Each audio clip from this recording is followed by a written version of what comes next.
Ethereum, building on Bitcoin with new possibilities. Ethereum is more than digital money. It's a programmable blockchain. Unlike Bitcoin's payment-only focus, Ethereum supports decentralized apps for finance, gaming, and social networks. Ethereum's programmability.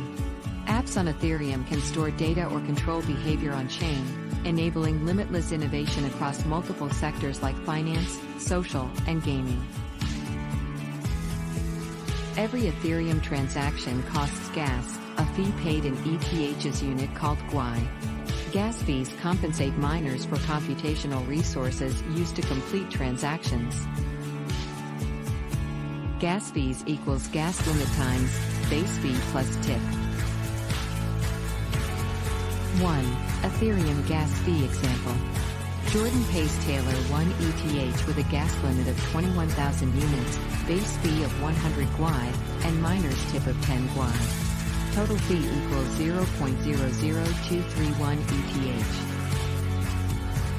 Ethereum summary.